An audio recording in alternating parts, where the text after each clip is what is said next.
What the heck is Radio Free Ecclesia? What is Radio Free Ecclesia? What is Radio Free Ecclesia? What is Radio Free Ecclesia? What is Radio Free Ecclesia?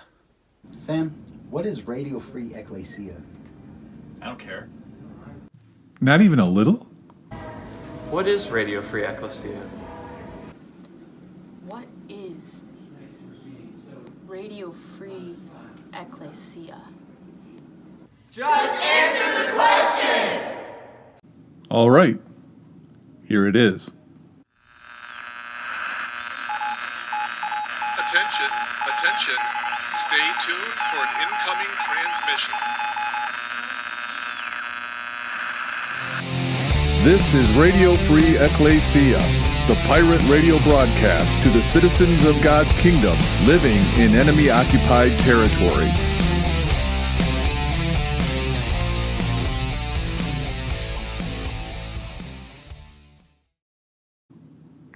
The foundational principle of Radio Free Ecclesia is very simple.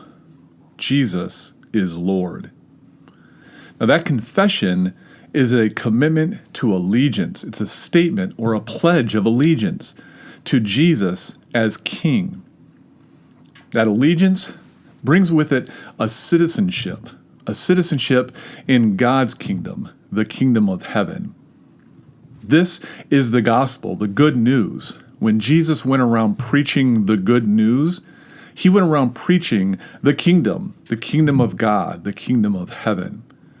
And he called people to align themselves, to give their allegiance to him, the Son of God.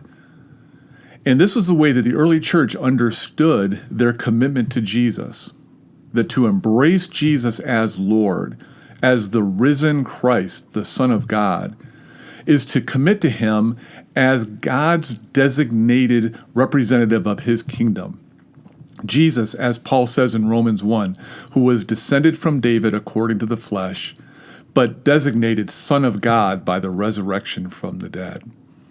Jesus is God's Son who takes up the kingship of God's people. And this is the New Testament story, which continues the grand arc of the story of the Bible.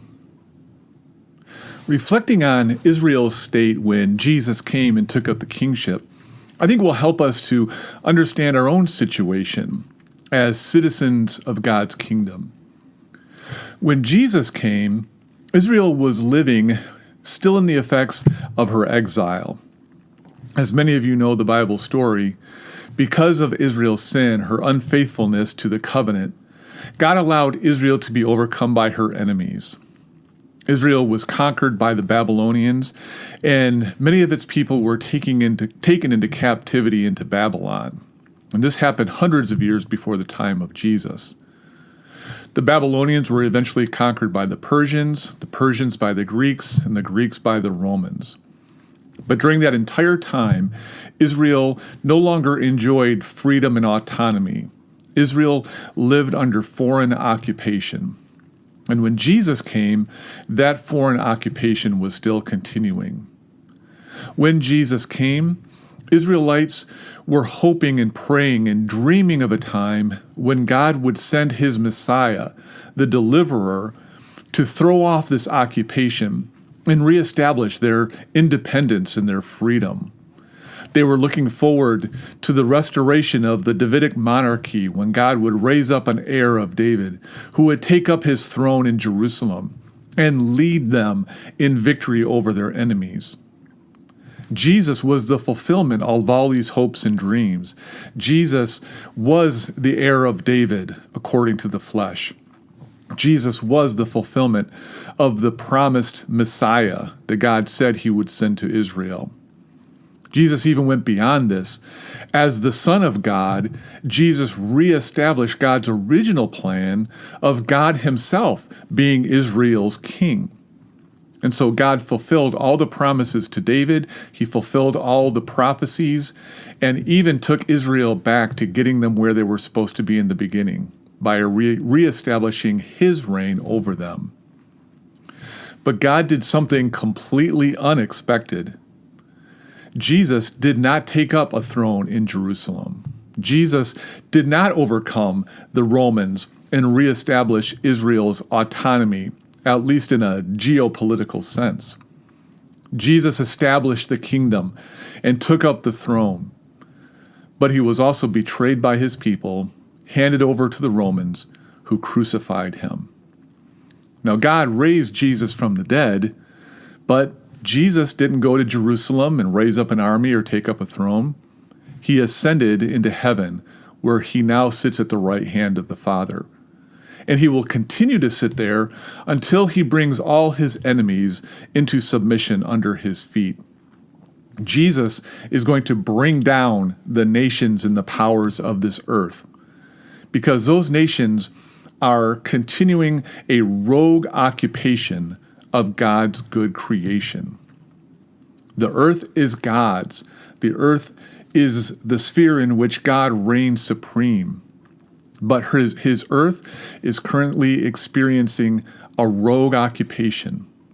But within that occupation, God has a people set apart for himself who are living out their citizenship during a period of exile. And that is God's people, the church, the ecclesia, the Greek word that is often translated church. This word ecclesia, even though it's translated church, often means citizenry.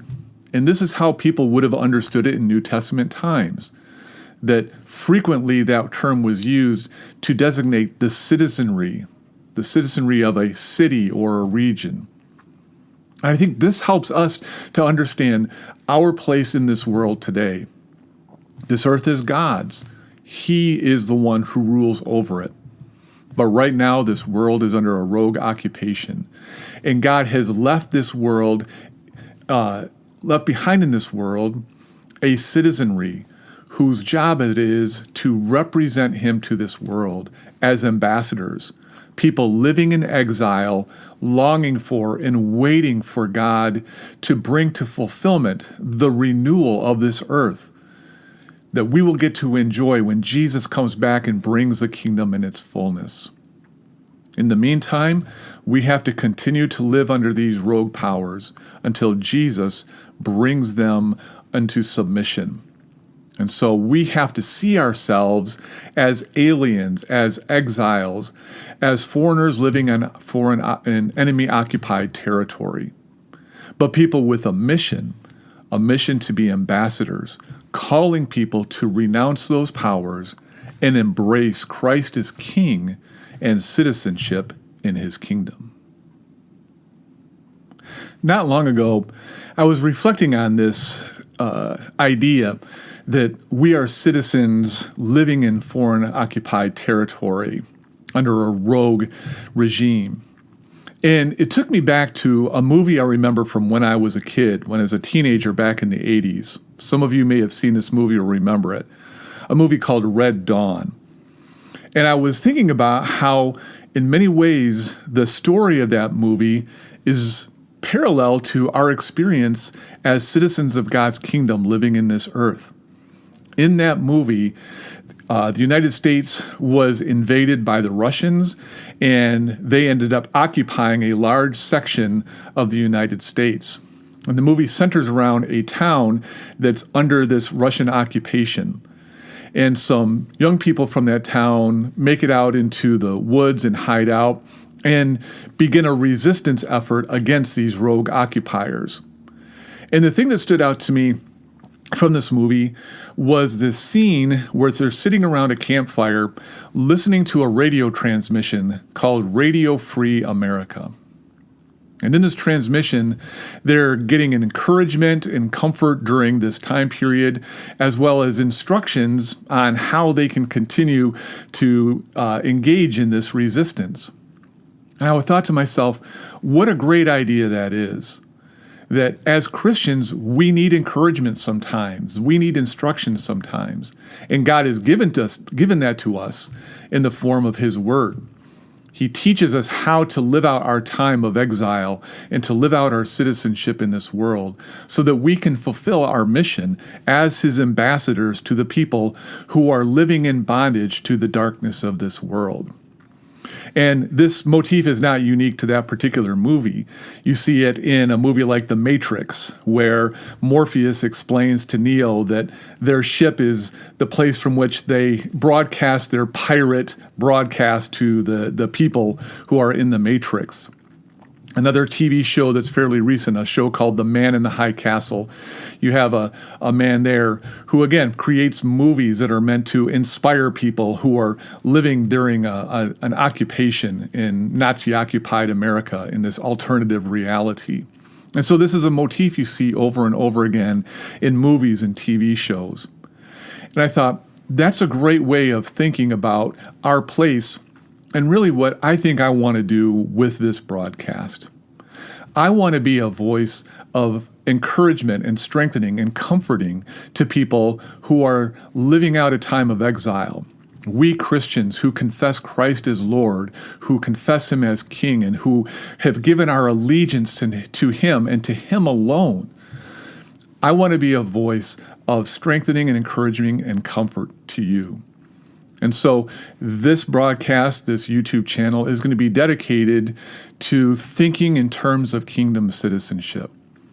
I want to go to the Bible and look for those places in the Bible that help us to understand our place as kingdom citizens and how we live out a life that is a light to this world, calling people to join us in that citizenship. And I want to have times where we look at what's happening around us and examine it and respond to it as kingdom citizenship, kingdom citizens. How do we respond to the events of this world as citizens, and what does that look like?